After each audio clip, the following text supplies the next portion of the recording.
नमस्कार। खबर बात की खास बात कार्यक्रम में मैं क्रांति पेटकर आप सभी दर्शकों का हार्दिक स्वागत करती हूँ। दर्शकों, आज हम नवरात्रि के आखिरी पर्व में दशहरे के बारे में जानकारी लेंगे। इसके लिए आज हमने आमंत्रित किया है हिंदू जनजागृति समिति की सौ नंदिनी सुर्वे जी को।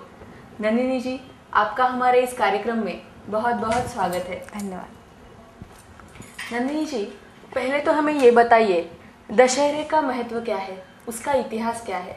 ज़रूर। जैसे कि हमें सभी को मालूम है कि नवरात्रि नवमी के 9 दिन होने के बाद 10वां दिन आता है। नवरात्रि व्रत का अधिकाधिक लाभ और हरा अर्थात पराजित हुआ, तो अश्विन शुक्ल दशमी के तिथि पर ये त्योहार मनाते हैं। दशहरे के पूरे 9 दिनों में अर्थात नवरात्रि के काल में 10 दिशाएं देवी माँ की शक्ति से आवेशित होती है। दशमी की तिथि पर ये दिशाएं देवी माँ के नियंत्रण में आती है, अर्थात सभी दिशाओं पर विजय प्राप्त होती है। इसी कारण इसे दशहरा कहते हैं। दशमी के दिन विजय प्राप्ति करने के कारण इस दिन को विजयादशमी इस नाम से भी हम सब लोग जानते हैं। ये त्योहार जो है वो 3.5 मुहूर्तों में से एक है और इस दिन कोई भी कर्म शुभ फलदायी होता है। प्रमाण बढ़ गया तो कितना प्रमाण बढ़ गया, तो अपना एक इतिहास है। तो इस दशहरे का भी एक इतिहास है। तो पहले तो हमें सभी को मालूम है, जैसे भगवान श्री राम के जो पूर्वज थे अयोध्या के राजा रघु, तो उन्होंने विश्वजित यज्ञ किया और ये यज्ञ होने के बाद अपनी संपत्ति, जो कुछ संपत्ति है वो दान करके वह ये पर्णकुटी में रहने लगे। तो वहाँ एक कौत्स नामक एक ब्राह्मण पुत्र आया, तो उन्होंने राजा रघु को बताया कि मुझे मैं अपने गुरु को गुरु दक्षिणा देने के लिए 14 करोड़ स्वर्ण मुद्रा की आवश्यकता है। तो ये सुनने के बाद उन्होंने राजा रघु ने कुबेर पर आक्रमण किया। तो आक्रमण करने के बाद कुबेर ने राजा रघु के शरण में आए और उन्होंने शमी के अश्मंतक अर्थात शमी के वृक्षों पर स्वर्ण मुद्राओं की वर्षा की। अच्छा। तो उनमें से 14 करोड़ स्वर्ण मुद्राएं कौत्स ब्राह्मण पुत्र ने ली और बाकी की वैसे ही रह गई। तो जो उर्वरित जो स्वर्ण मुद्राएं थी वो राजा रघु ने सभी को बांट दी। तो तभी से दशहरे के दिन एक दूसरे को सोने के रूप में अश्मंतक के पत्ते देने का प्रघात है। दूसरा कारण ये है कि त्रेता युग में प्रभु श्री राम ने, जैसे हमें सभी को मालूम है कि दशहरा नवरात्र है, तो हमारे शास्त्र में नवरात्रि के पूरे दिन उपवास बताया। तो इसके और उसे असुरों के सभी जनों को उपवास करते हैं। तो 9 दिन उपवास करना संभव न हो, अष्टमी के प्रथम दिन एवं अष्टमी के दिन उपवास अवश्य करें। व्यक्ति के देह उपवास करने से व्यक्ति के देह में रजतम की मात्रा जो होती है वो घटती है और देह की सात्विकता में वृद्धि होती है। ऐसा सात्विक देह वातावरण कार्यरत शक्ति तत्व की गायों को चुराने वाले कौरव सेना पर आक्रमण कर व्यक्ति के आरोग्य की रक्षा भी आवश्यक है। तो उपवास के कारण वो विजय प्राप्त करने का दिन है, इसलिए हम इसे विजयादशमी कहते हैं। तो ये विजयादशमी का मतलब दशहरे का त्योहार शास्त्र के अनुसार कैसे मनाना चाहिए? जरूर, हर एक त्योहार की अपनी अपनी एक विधि होती है। तो इस त्योहार में इस दिन सीमोल्लंघन, शमी पूजन, अपराजिता पूजन एवं शस्त्र पूजा, ये 4 कार्य किए जाते हैं। तो वो मैं एक एक करके बताती हूँ। पहला तो है लाभ मिलने में हमें सहायता मिलती है। नवरात्रि में विविध तिथियों पर की जाने वाली धार्मिक कृतियों जब करें। 7 अगर हम यहाँ सीमोल्लंघन हेतु जाते हैं, जहाँ शमी वृक्ष अथवा अश्मंतक का वृक्ष होता है वह रुक जाते हैं। नवरात्रि के काल में हम देखते हैं कि बहुत सी जगहों पर महाराष्ट्र में शमी पूजा जोगवा मांगते हैं। श्लोक जो है तो उसका क्या महत्व होता है कि शमी शमयते पापम शमी लोहित कंटका धारिण्य जूर्ण बाणानां रामस्य प्रियवादिनी। तो ये सब परंपरा है। निर्विघ्न जोगवा मांगना ये महत्वपूर्ण विधि शमी पापों का शमन करती है। शमी के कांटे तांबे के देवी को अंतर्मन की स्तुति करती है तथा अर्जुनों के बाणों को धारण करती है। हे शमी, राम ने तुम्हारी पूजा की है। मैं यथाकाल विजय यात्रा पर निकलूंगा। तुम मेरी इस यात्रा को निर्विघ्न एवं सुखद यात्रा पर है। और ये दास्य भक्ति का एक प्रकार है। एक तरह की जोगवा मांगना एक जैसा एक भिक्षा मांगने पूजन भी करते हैं। तो अश्मंतक की पूजा में इस मंत्र का जाप करना चाहिए। तो वो है अश्मंतक महावृक्ष महादोष निवारण इष्टानाम दर्शनम देहि कुरु शत्रु विनाशनम। अर्थात हे अश्मंतक महावृक्ष, तुम महादोषों का निवारण करने वाले हो, मुझे मेरे मित्रों का दर्शन करवाओ और मेरे शत्रु का नाश करो। अर्थात जो कुछ बाधाएं इस त्योहार में आती है उसे निर्विघ्न बने वो होने के लिए ये सब पूजन अर्थात ये प्रार्थना हमें शास्त्र में बताए गए हैं। उसके उपरांत उस वृक्ष के नीचे चावल, सुपारी एवं स्वर्ण की मुद्रा रखते हैं। पर्याय से हम तांबे की मुद्रा भी रख सकते हैं।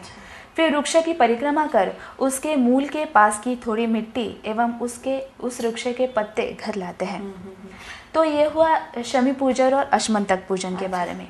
उसके बाद है मीन्स जो अश्मंतक पत्तों के पत्ते जो होते हैं, जैसे हमें सभी को मालूम है, ये एक दूसरे को उस दिन हम देते हैं। शमी के नहीं अपितु अश्मंतक के पत्ते ही सोने के रूप में हम एक दूसरे को देते हैं। उसके बाद आता है वो है अपराजिता पूजन। अच्छा, तो इस दिन जिस स्थान पर शमी की पूजा होती है उसी स्थान की भूमि पर अष्टदल बनाकर अपराजिता की मूर्ति रखते हैं एवं उसकी पूजा कर आगे दिए मंत्र द्वारा उसे प्रार्थना करते हैं। तो वो मंत्र कौन सा है मैं बताती हूँ। हारेण तु विचित्रेण भावत्सनक मेखला अपराजिता भद्रलता करोतु विजयम मम। अर्थात गले में विचित्र हार धारण करने वाली, कमर पर जिसके जगमगाती स्वर्ण करधनी मेखला है एवं कल्याण हेतु जो तत्पर रहती है, ऐसी है अपराजिता देवी मुझे विजयी करे। तो कुछ स्थानों पर अपराजिता पूजा एवं सीमोल्लंघन हेतु निकलने से पूर्व भी करते हैं। तो इस प्रकार ये विधि हमारे शास्त्र में दशहरे के बारे में बताई गई है। और चौथा कार्य जो इस दिन किया जाता है वो है शस्त्र पूजा एवं उपकरणों का पूजन किया जाता है। तो इस दिन क्या करते हैं कि अपने शस्त्रों उपकरणों को स्वच्छ कर एवं पंक्ति में रखकर उनकी पूजा करते हैं। उसी प्रकार किसान एवं कारीगर अपने उपकरणों एवं शस्त्रों की भी पूजा करते हैं। लेखनी व पुस्तक विद्यार्थियों के शस्त्र ही है, इसलिए विद्यार्थी भी उनका पूजन करते हैं। इस पूजन का उद्देश्य यही है कि उन विषय वस्तुओं में ईश्वर का रूप देख पाना। अर्थात हर एक वस्तु में ईश्वर का तत्व है, उसे शरण जाने के लिए ये कृतियाँ हमारे शास्त्र में बताई गई है। इससे हम हमारा अहम घटता है और हम नम्रता हम में आती है। तो इस प्रकार के 4 विशेष कार्य दशहरे के दिन हम करते हैं। तो दर्शकों, दशहरे के बारे में हम अधिक जानकारी लेते रहेंगे, लेकिन एक छोटे से विराम के बाद।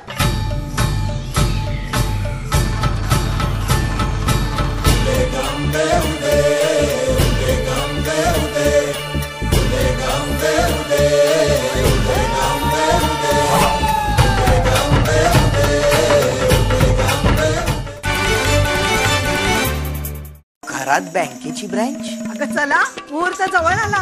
We are ready.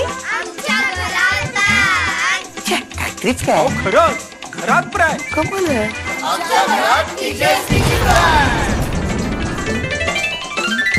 आता TGSBतलं खातं तुम्ही इंटरनेट आणि मोबाईल वापरून घरातूनच ऑपरेट करू शकता. कारण आता आपली TGSB मध्ये सुद्धा आहे इंटरनेट बँकिंग, SMS आणि RTGS NEFT सेवा. अरे वा, आता बँकिंग इज नो टेन्शन.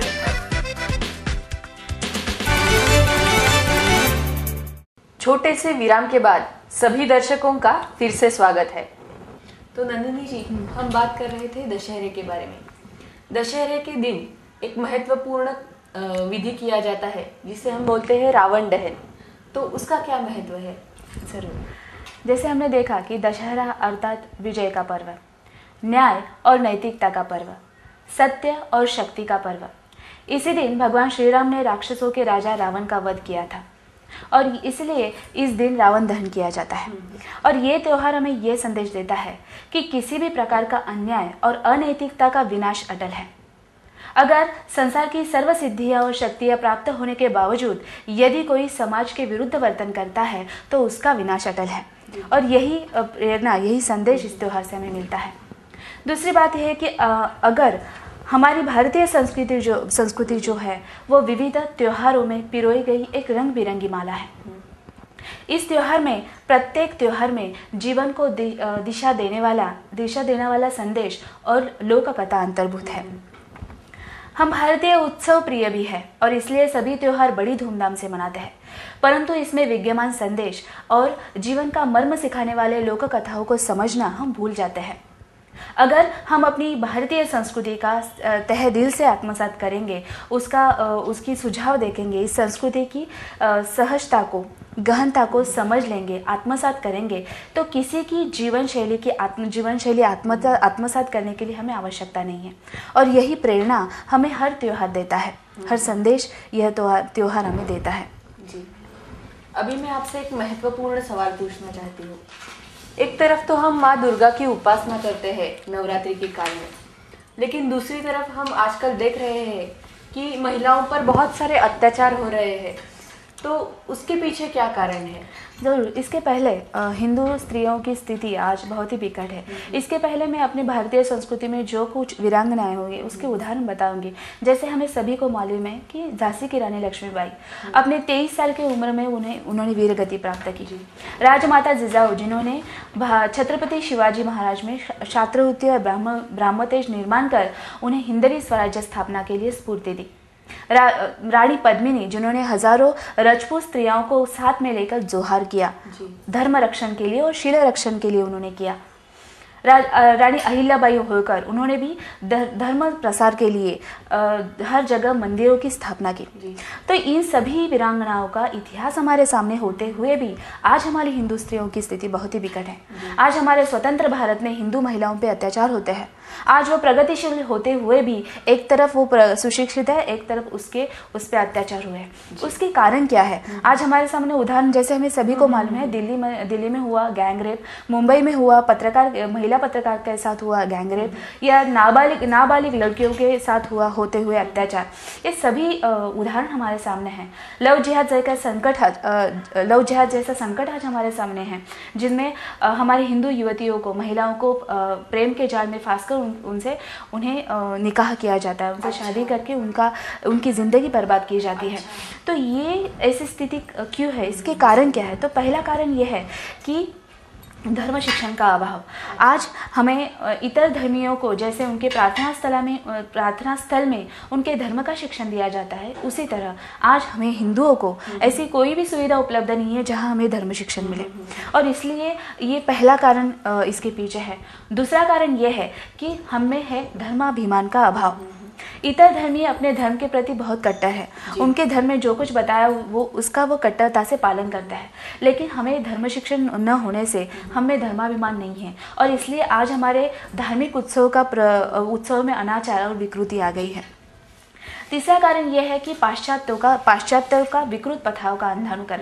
आज हमारी इसी वजह से हमारी हिंदुओं की लाखों वर्ष की जो परंपरा है वो हम भूलते जा रहे हैं।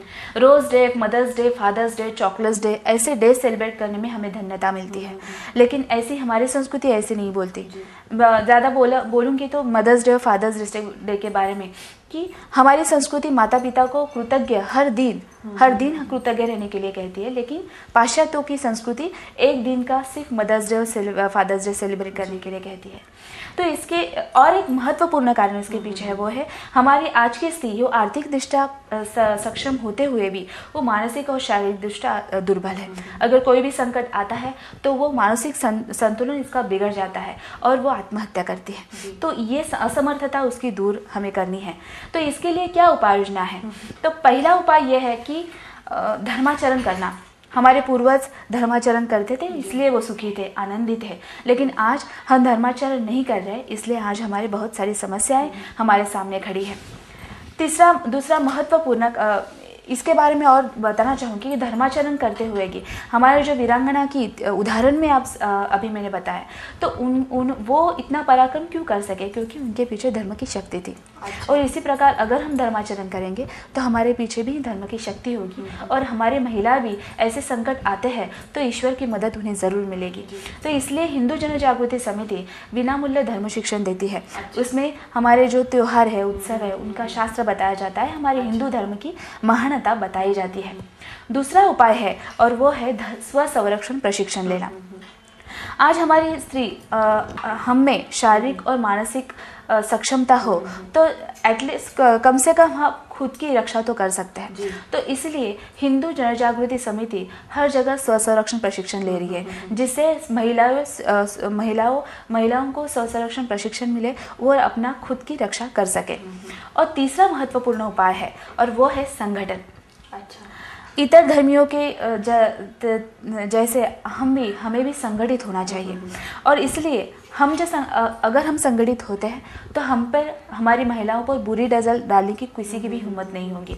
और इसलिए हिंदू जन जागृति समिति हर जगह रणरागिनी का उपक्रम उन्होंने चालू किया है, जिसमें सभी महिलाओं को संगठित कर उन्हें प्रशिक्षण दिया जाता है, उन्हें धर्म शिक्षण दिया जाता है। आपको भी इस उपक्रम में शामिल होना हो तो हमें ज़रूर संपर्क करें। जी, बहुत ही अच्छी जानकारी दी आपने। तो दर्शकों, पिछले कुछ दिनों में हमने नवरात्रि का शास्त्र देखा, दशहरे का शास्त्र भी देखा और उसके साथ साथ आजकल महिलाओं पर हो रहे अत्याचारों का प्रतिकार कैसे करना चाहिए इसके बारे में भी जानकारी ली। इस सभी जानकारी का सार यही है कि हमें माँ दुर्गा की उपासना शास्त्र के अनुसार तो करनी ही चाहिए, लेकिन अगर महिलाएं उन पर हो रहे अत्याचारों का प्रतिकार करेंगी तो ही हम माँ दुर्गा की कृपा के लिए पात्र बनेंगे। तो नंदिनी जी, आज आप हमारे इस कार्यक्रम में आई और हमारे दर्शकों को इतनी महत्वपूर्ण जानकारी दी, इसके लिए हमारे सभी दर्शकों की तरफ से मैं आपकी बहुत बहुत आभारी हूँ। मैं भी हिंदू जन जागृति समिति की तरफ से इस मंच का, इस कार्यक्रम के संपादकों का धन्यवाद दूंगी, आभार व्यक्त करूंगी, क्योंकि इसी वजह से इस मंच के द्वारा आज हम लोगों को नवरात्रि का शास्त्र बता सके हैं, दशहरा का शास्त्र और महिलाओं की सदस्यता के बारे में उन्हें बता सके हैं। इसलिए इस मंच का, इस कार्यक्रम के संपादक का तहे दिल से मैं उनको आभार व्यक्त करती हूँ। जी दर्शकों, अगर आपको हमारे इस कार्यक्रम के बारे में कोई भी सूचनाएं देनी हो तो उसके लिए हमारा पता है खबर बात, JK प्लाजा, पहला माला, दुर्गा माता मंदिर के सामने, पनवेल। अधिक जानकारी के लिए संपर्क करें 9869009449। तो जाते जाते सभी दर्शकों को हमारी तरफ से दशहरे की ढेर सारी शुभकामनाएं।